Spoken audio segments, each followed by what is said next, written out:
আলাইকুম প্রিয় ভাইয়ারা আপুরা, আপনার সবাই কেমন আছেন? আশা করি সবাই ভালো আছেন। তো আল্লাহর রহমতে আমিও ভালো আছি। সাত সকালে চলে আসলাম ছাদ বাগানে।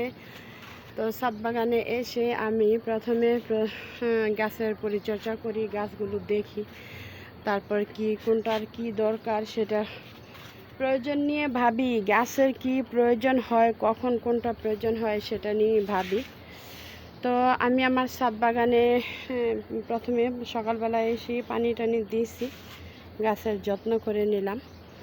আর এই যে দেখুন আমের কাটিমন আমের গাছে কি পরিমাণ, মাশাআল্লাহ দিলে কি পরিমাণ মুকুল আসছে।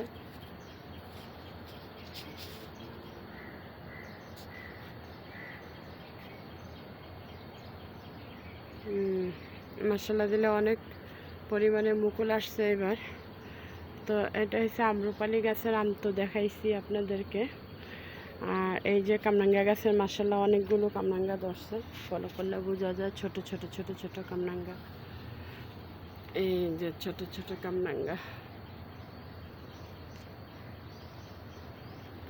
তো এখন আমি আমার ছাদ বাগানের গাছের জন্য খাবার তৈরি করছি। চলুন দেখে আসি, আপনাদেরকে দেখাই। আর আরেকটা যাবার আগে আরেকটা জিনিস দেখাচ্ছি। এই দেখুন আমার ড্রাগন গাছে ফুল এসেছে।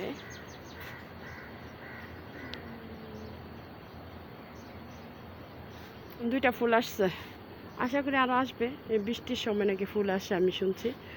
তো এর আগেও এর ভিতরে ফুল আসছিল, এই প্রথম না, এই দ্বিতীয়বার আসছে ফুল।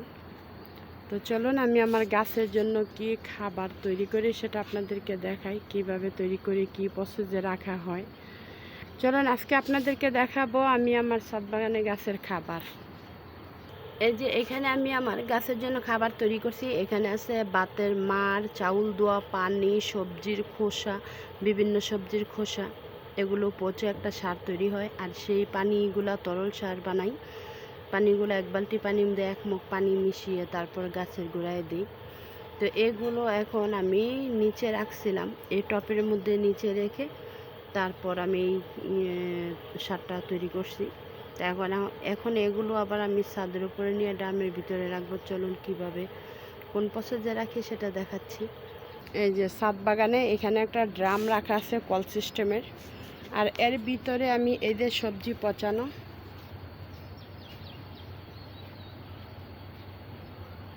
পচানো পানি, আর নিচের থেকে এই টবের থেকে যেগুলো তৈরি করছি সেটা আমি এর ভিতরে রেখে দিব। আর ওই টপের মধ্যে আমি আরেকটা, আমার এখানে পেয়ারা গাছ বড় হয়েছে, প্রায় অনেক বড় হয়েছে একটা বালতির ভিতরে, সে বালতির পেয়ারা গাছটা আমি ওই টপে দিয়ে দেব। তাই আমি ওই টপটা খালি করে নিব। এর ভিতরে না সবজির খোসা পানিগুলো, পচা পানিগুলো একটার ভিতরেই রাখবো। ভাবছি দুইটার ভিতরে রেখে লাভ নেই, একটার ভিতরে রাখি। তো একটার ভিতরে রেখে ওই টপে আমি পেয়ারা গাছটা লাগিয়ে দিব। এই টপটা আমি খালি করব। এই টপের থেকে এই পানিগুলো নিয়ে আমি এখন ওই ড্রামের ভিতরে রাখবো। তো এই ড্রামের ভিতরে আমি এভাবে রেখে প্রতিদিন বা দুই দিন পর পর এই কলটা ছেড়ে আমি এক মগ পানি নিব, আর বড় এক বালতি পানির ভিতরে মিশাবো, ভালো পানির ভিতরে মিশিয়ে প্রতিটা গাছে আমি প্রতিদিন দিব।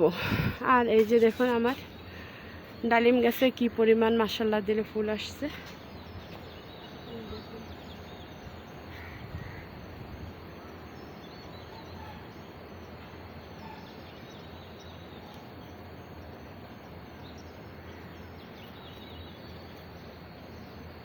ছোট ছোট ফুল আরও অনেক আসছে, যা পাতার জন্য দেখা যাচ্ছে না। আপনারা ফলো করলেও দেখতে পারবেন।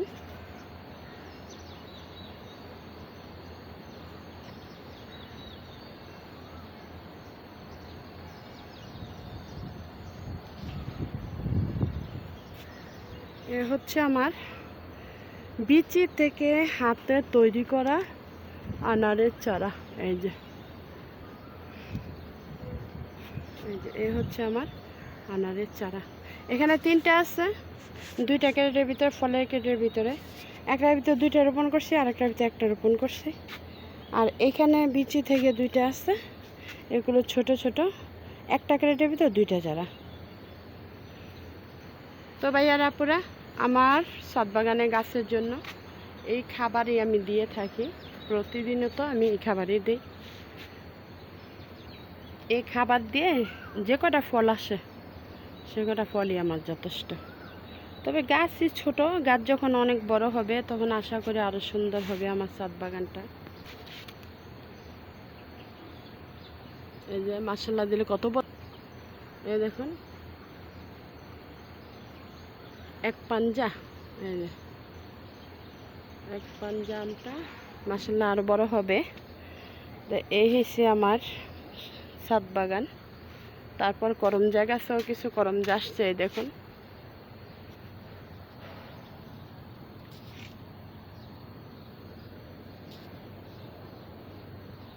ছোট ছোট ফুল আরও আছে, এই দেখুন। আমার করমজা গাছের করমজা এই প্রথম আসছে, এই যে ছোট ছোট ফুলও আছে, এক সাইড দিয়ে ফুল আরেক সাইড দিয়ে করমজা, এই দেখুন। এ হচ্ছে আমার করমজা গাছের করমজা আসছে। আর বিশেষ করে সবচেয়ে বেশি আমার আনন্দ লাগে আমার আপেল গাছের আপেল দেখলে, এই দেখুন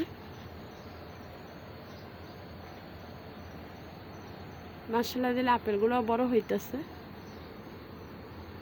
আপেল গাছের আপেলগুলো দেখলে আমার বেশি ভালো লাগে, আশা করি আরও আসবে। এই প্রথম আমার আপেল গাছের আপেল আসা, এই প্রথম কামরাঙ্গা গাছের কামরাঙ্গা আসা, এই প্রথম। এই আম গাছে দুইবার আম আসছে, আমরুপালি গাছের আম। এই আমগুলো অনেক বড় হয়, গেছে এবার আমি মাত্র পাঁচটা আম খাইছি, দেখেন। এই যে আশা করি আরো বড় হবে।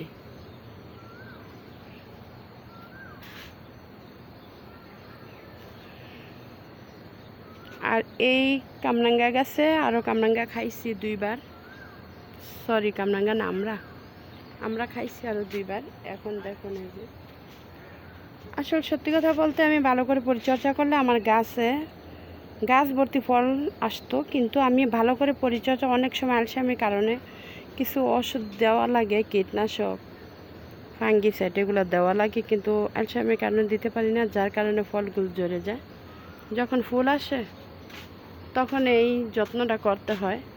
আর জলপাই গাছের জলপাইয়ের ফুল আসলে অনেক দিন লাগে ফুটতে, আল্লাহ এটি যে অনেক সময় লাগে। এই নিয়ে দ্বিতীয়বার ফুল আসছে, প্রথমবার ঝরে গেছে, এবার আশা করি হবে। তারপরও জানি না, অনেকেই বলে জলপাই গাছে নাকি জলপাই ধরে না। তো আমার এই গাছটাতে জলপাই এখনও ধরে নাই, এই নিয়ে দুইবার ফুল আসছে, প্রথমবার ঝরে গেছে আর দ্বিতীয়বার এটা। যদি এইবারও ঝরে যায় তাহলে এটাকে কুচি কুচি করে কেটে শীতলক্ষা নদীতে ভাসিয়ে দেব।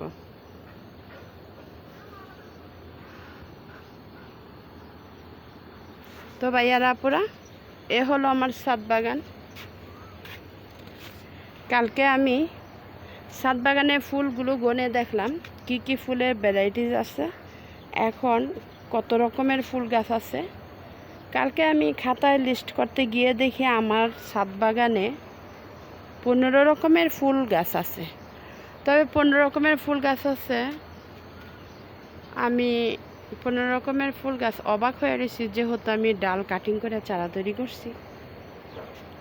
কোনো ফুলটাই আমার কিনা না, বিচি থেকে গাঁদা ফুল তৈরি করছি, নয়নতারা ফুলের থেকে ডালা থেকে চারা তৈরি করছি। বেলি ফুলের গাছ মাশাআল্লাহ দেখুন কি সুন্দর, কত কলি আসছে। এই যে টুকে গাছটা, এই গাছটা আমি ডালা কাটিং করে চারা তৈরি করছি, আমার বড় বোনের ছেলে এনে দিছিল, কাটিং করছি। তারপর এই যে বাগান বিলাস, এটা আমি ডালা কাটিং করে 4টা চারা তৈরি করছি।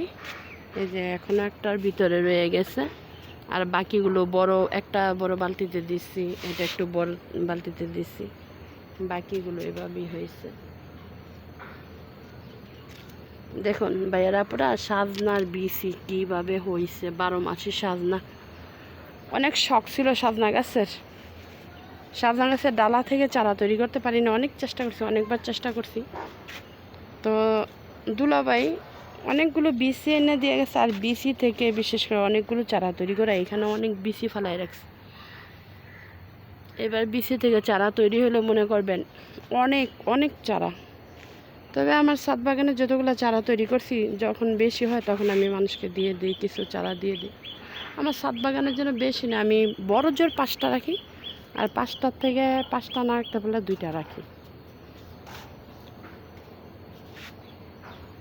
সব কিছু কাটিং করে আমি চারা তৈরি করছি, কিন্তু সাজনার ডালটা পারি না, ব্যর্থ হয়ে গেছি।